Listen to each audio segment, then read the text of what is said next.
जय हिंद। जैसा कि आप लोग का अभी एसए 2 का एग्ज़ाम चल रहा है, तो अभी देखिए क्लास 7 का विज्ञान का जो कि आप लोग का एग्ज़ाम हो चुका है 17 मार्च को। तो इसमें आप लोग के कितना नंबर आ सकता है, आप लोग इस वीडियो के माध्यम से आप लोग जान जाएँगे। तो चलिए देखते हैं एक-एक करके सभी प्रश्न और उसका उत्तर। तो यहाँ पे 7 क्लास का पहला क्वेश्चन जो है वो वस्तुनिष्ठ प्रश्न में है। पहला, निम्नलिखित में से पौधे का कौन-सा भाग लैंगिक प्रजनन में भाग लेता है? तो यहाँ पे आपका डी नंबर ऑप्शन सही है, पुष्प। दूसरा प्रश्न, आपके तथा समतल दर्पण में बने आपके प्रतिबिंब के बीच की दूरी 12 सेंटीमीटर है। दर्पण तथा प्रतिबिंब के बीच की दूरी होगी। तो यहाँ पे आपका बी नंबर ऑप्शन सही होगा, 6 सेंटीमीटर। तीसरा प्रश्न है, ऊष्मा स्थानांतरण की किस प्रक्रिया में किसी माध्यम की आवश्यकता नहीं होती है? तो यहाँ पे आपका सी नंबर ऑप्शन सही है, विकिरण।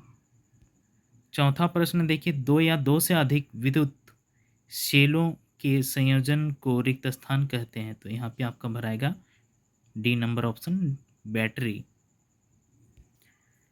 5 नंबर प्रश्न देखिए, नीचे दिए गए रिक्त स्थानों की पूर्ति कीजिए। इसमें पहला ए है, एक स्वस्थ व्यक्ति के शरीर में रिक्त स्थान रक्त होता है। तो यहाँ पे आपका भराएगा 5 से 6 लीटर। बी नंबर प्रश्न है, इष्ट में रिक्त स्थान द्वारा जनन होता है। तो यहाँ पर आपका भराएगा अलैंगिक जनन। 5 का सी में देखिए, मानव शरीर का औसत तापक्रम रिक्त स्थान डिग्री सेल्सियस होता है। तो यहाँ पे आपका अ, लगभग 36 से 37 डिग्री के बीच में रहता है। ठीक है, तो 37 डिग्री लिख सकते हैं। डी नंबर प्रश्न है, दंत विशेषज्ञ द्वारा दांतों की जांच करते समय रिक्त स्थान का उपयोग किया जाता है। तो यहाँ पे अवतल दर्पण का उपयोग किया जाता है। अब देखिए 6 नंबर प्रश्न है, कॉलम 1 को कॉलम 2 से मिलाएं। तो यहाँ पे कॉलम 1 में है ए उष्मारोधी, इसका मिलान होगा कॉलम 2 का 2 से प्लास्टिक। ठीक है, ये उष्मा का कुचालक होता है। और बी है इधर प्लेटलेट्स, जो आपको इसका कॉलम बी में मिलान है 4 नंबर रक्त का थक्का बनना। ठीक है, पपीता का पत्ता वगैरह खाना चाहिए प्लेटलेट्स बढ़ाने के लिए।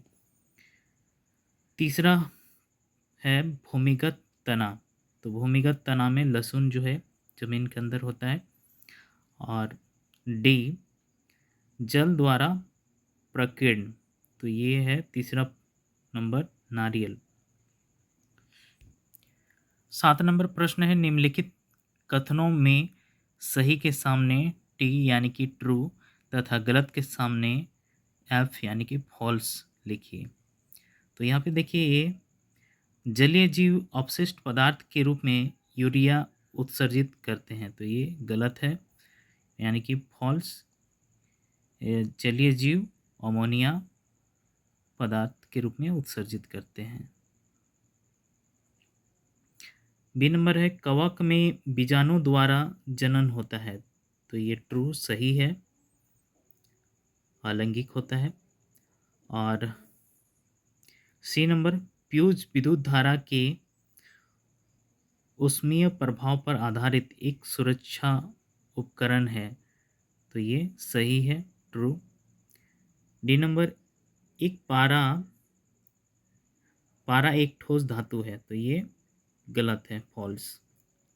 अब देखिए खंड बी में अति लघुत्तरीय प्रश्न है 8 का ए, रांची का कौन सा क्षेत्र तड़ित झांझा के लिए काफ़ी संवेदनशील माना जाता है? तो इसका उत्तर है पिठोरिया गांव, राजा का महल।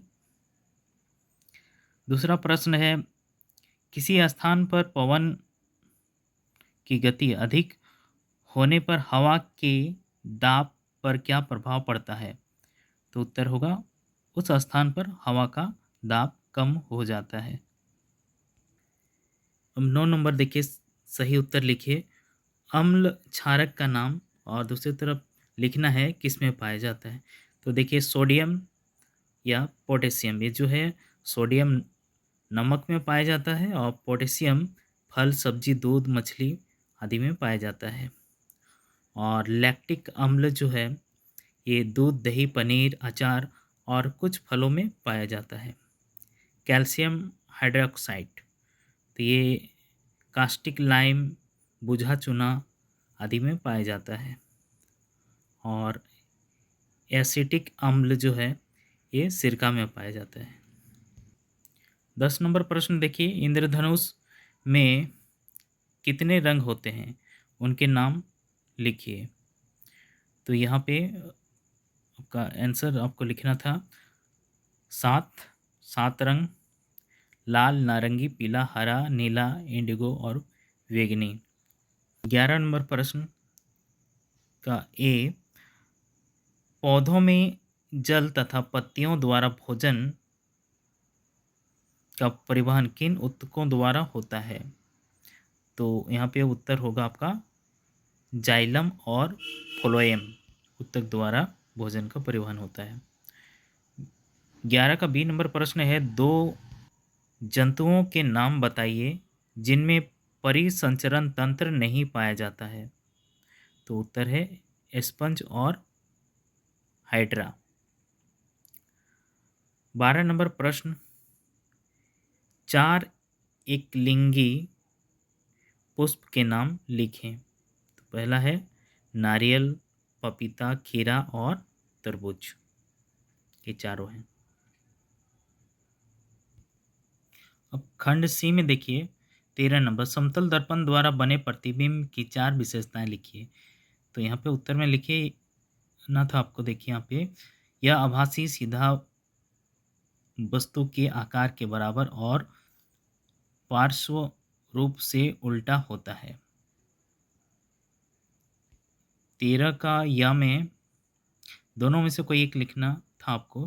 तो यहाँ पे दूसरा जो है इसका, ऐसे कोई दो अनुभव बताइए जिनसे आपको ऐसा महसूस हुआ हो कि वायु दाब डालती है। तो इसका उत्तर है नली द्वारा ठंडे पेय पदार्थ पीना वायु के दबाव के कारण होता है। जब नली में वायु खींची जाती है तो नली में निर्वात पैदा हो जाता है, परंतु द्रव पर वायुमंडलीय दबाव पड़ता है जो उसे नली में चढ़ने को बाध्य करता है। और दूसरा है सड़कों पर लगे बैनर या टेंट वायु के दबाव से उड़ते हैं, इसीलिए उसके बीच बीच में छेद भी किया जाता है। 14 नंबर प्रश्न है, एक वस्तु का तापमान 28 डिग्री सेल्सियस है और दूसरे का 38 डिग्री सेल्सियस है, दोनों एक दूसरे से जुड़े हुए हैं।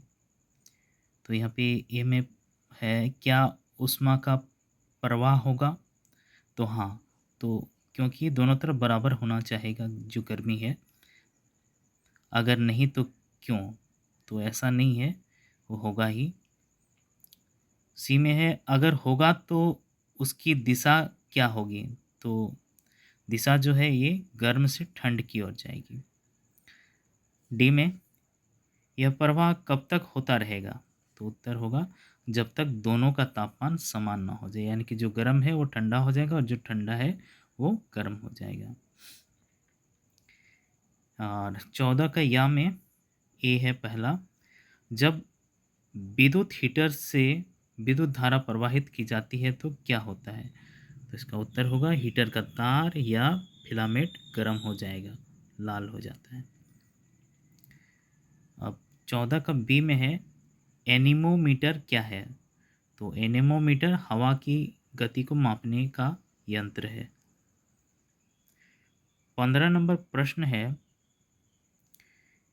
15 का ए, सर्दियों में चिड़िया अपने पंख फुलाकर बैठी रहती हैं क्यों।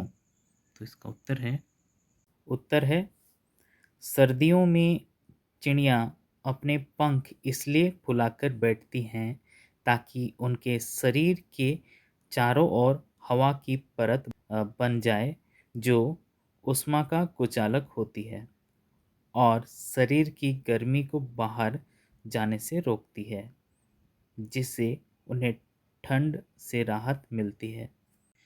15 का बी नंबर प्रश्न, विद्युत धारा के दो प्रभावों के नाम लिखिए। तो यहाँ पे पहला है तापीय प्रभाव, चुंबकीय प्रभाव, दूसरा ये। हाँ, 16 नंबर प्रश्न, उत्तल लेंस तथा अवतल लेंस में दो अंतर बताएं। उत्तर है, उत्तल लेंस बीच में मोटा और किनारों पर पतला होता है, जबकि अवतल लेंस बीच में पतला और किनारों पर मोटा होता है। उत्तल लेंस प्रकाश किरणों को अभिसारित करता है, जबकि अवतल लेंस प्रकाश किरणों को अपसारित करता है। उत्तल लेंस जो है सबको इकट्ठे एक जगह करता है, ठीक है, जो प्रयोगशाला में यूज होता है, और अवतल लेंस जो है उसको फैला देता है। 16 का या में देखिए, डॉक्टरी तथा प्रयोगशाला तापमापी में दो अंतर बताइए।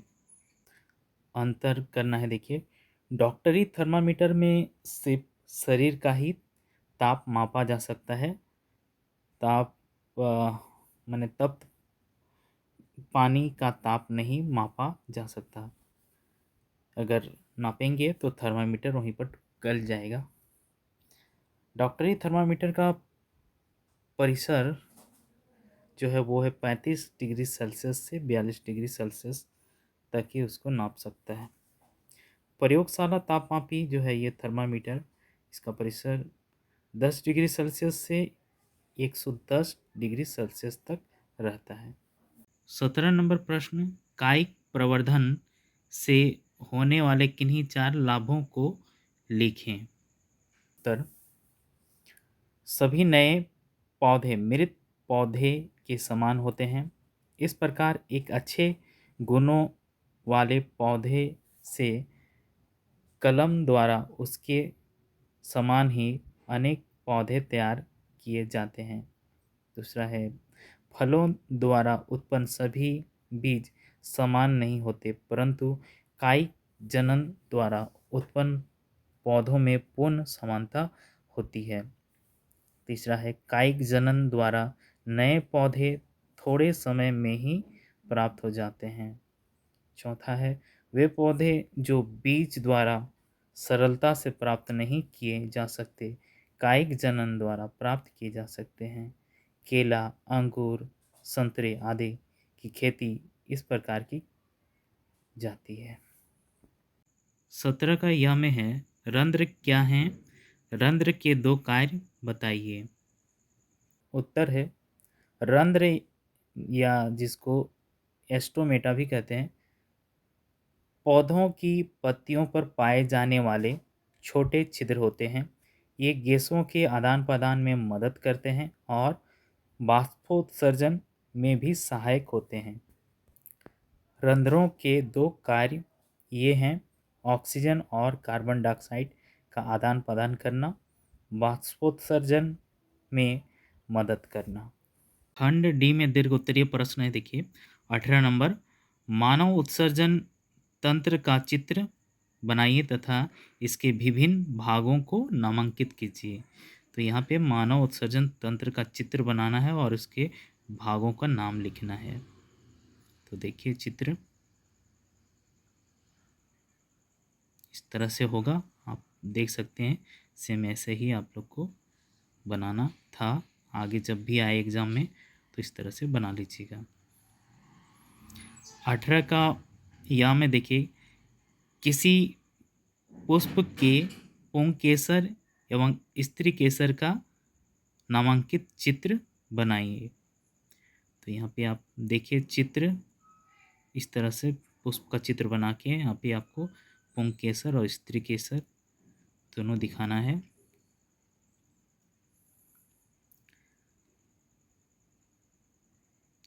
अगला 19 नंबर प्रश्न देखिए, इनमें से किसी एक प्रश्न का उत्तर लिखें। देखिए 3 है, उसमें से एक लिखना था आपको। तो देखिए तीनों प्रश्न एक-एक करके। ए, समुद्री समीर और थल समीर किस प्रकार चलता है? सचित्र व्याख्या कीजिए। समुद्री समीर दिन में समुद्र से स्थल की ओर और थल समीर रात में स्थल से समुद्र की ओर चलती है। यह हवा के तापमान और दबाव में अंतर के कारण होता है। आप यहाँ पे चित्र के माध्यम से भी इसको देख सकते हैं कि किस तरह से ये दिन और रात में हवा का दिशा जो है बदल जाता है। 19 का बी में देखिए, एक लोहे की कील को विद्युत चुंबक बनाना है। इसके लिए आप क्या करेंगे? वर्णन कीजिए।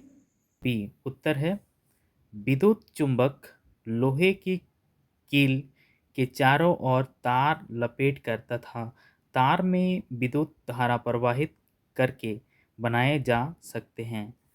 तार की कुंडली में विद्युत क्षेत्र कील के चारों ओर चुंबकीय क्षेत्र बनाता है। कुछ मामलों में तार की कुंडली के भीतर से कील निकालने पर भी चुंबकित बनी रहेगी, यानी कि उसका जो चुंबक का गुण है, आकर्षण शक्ति, वो कुछ देर बना ही रहता है। 19 का सी नंबर प्रश्न है, आप एक भवन खरीदना चाहते हैं। क्या आप ऐसे भवन खरीदना चाहेंगे जिसमें खिड़कियां हों लेकिन रोशनदान न हो? अपने उत्तर का कारण समझाइए। उत्तर, नहीं, हम ऐसा घर नहीं खरीदना चाहेंगे जिसमें खिड़कियां हों लेकिन रोशनदान न हो, क्योंकि रोशनदानों की सहायता से कमरे की गर्म वायु बाहर निकलती है, तभी ठंडी वायु खिड़कियों की सहायता से अंदर प्रवेश करती है। इसके अतिरिक्त रोशनदान उचित गतिशील वायु से घर को सुरक्षा प्रदान करते हैं,